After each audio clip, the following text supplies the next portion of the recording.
Hey middle school, welcome back to another video. Mr. Fisher here, and today I'm going to be talking to you about digital citizenship.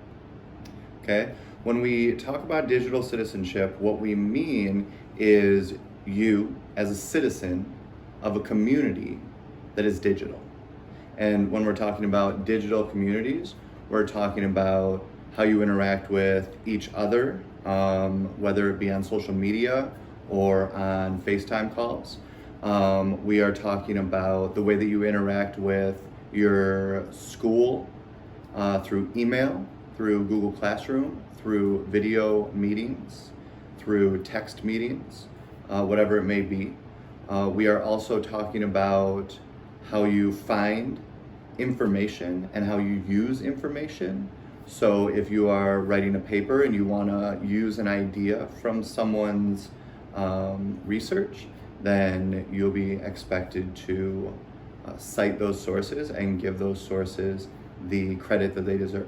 So I'm going to get into a few specifics about digital citizenship. I just summarized a few, and we're going to talk about expectations for you as you interact with us on your iPads, through classes, through the work that you create, and also how you interact with each other.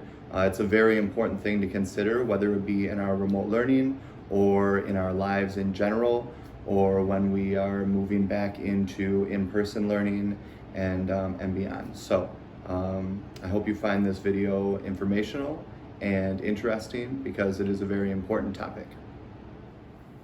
So the first thing I'm going to talk to you about is your online presence socially, okay? Because what happens online does not stay online.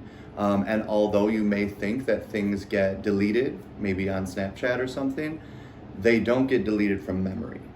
So this is something that we need to really consider, is that what we say and do and how we act on a social media platform, it does translate into how people feel and interact in the real world, okay? So we definitely want to be aware of what we're saying when we are playing online video games, what we are posting when we are posting on Snapchat, because what someone sees from you is a reflection of you, but it's also not always clear what you mean when you are posting something when someone is watching it.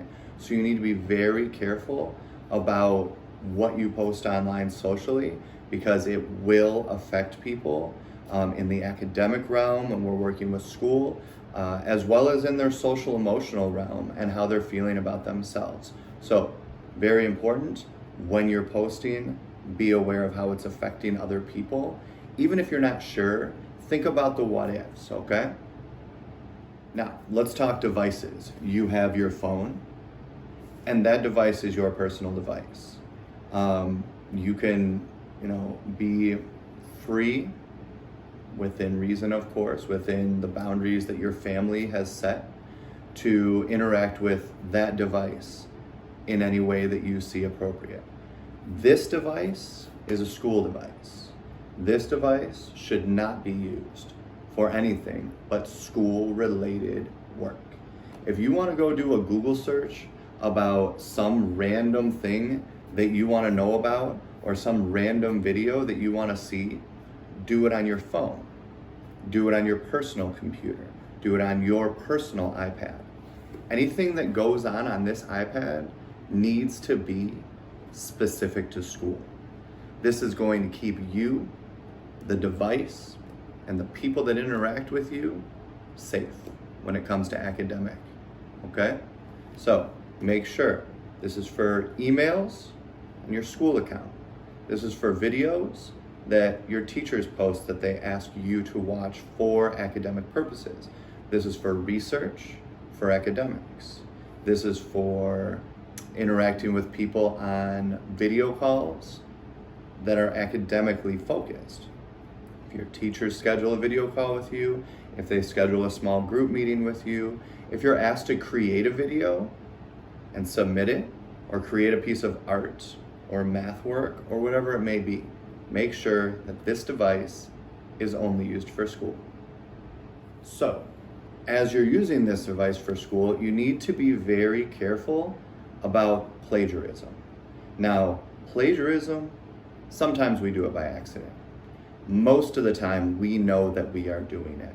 It's very hard to take someone else's ideas or their work or their research. It's very hard to take that and accidentally use it as our own, okay? So, it's okay to quote someone's work. It's okay to say, in chapter 5 of this book, the author said, you put a quotation mark around what the author said, you write exactly what that author said. After that, you close the quotation mark, you go back to your own thoughts. You say, well, this makes me think, or this is important because, then you're not plagiarizing. You can use people's ideas. You just have to make sure to tell the teacher or the reader or whatever whose idea it was, where it came from, and put it in quotes, and you're good. Something about plagiarism that now that we are fully internet savvy, we teachers can Google something and it'll tell us where it's from. So if you're taking something that you found online and you're copying and pasting an entire paragraph and saying, yeah, that looks great, we know you. Now, some of you we don't know as well. I have new students coming in, but I will get to know you. But another thing about teachers is we know 6th graders, 7th graders, 8th graders as general people because we've been teaching for so long that we know what a 7th or 8th grader or 6th grader's writing generally is going to look like, sound like, feel like. And so if we read something and it seems outside of the realm of a middle school expectation that we have, we may be inclined to highlight, copy, paste, and Google search it. And it'll pop right up with the source anyway. So, once again, it's okay to use other people's work as a source. You just have to tell us where it came from, who wrote it, and why you're using it. Then you can avoid plagiarism completely. Finally, please just know that we're all in this together. We're still teaching and learning. We're still interested in your development academically and socially and emotionally. You are all at different levels, just like we as teachers are all at different levels. And we're interested in working to bring that level up, to develop skills and strategies academically, as well as socially, emotionally. So please, if you have questions, reach out. Ask your advisor. Ask your subject area teacher. Ask anyone who you feel comfortable asking that question to. And we will gladly answer those questions. But we want to make sure that we are responsible digital citizens and that we are using these devices for exactly what they are meant to be used for, which is academic development. Hope this helped. Hope you're having a nice day, and we'll see you again soon.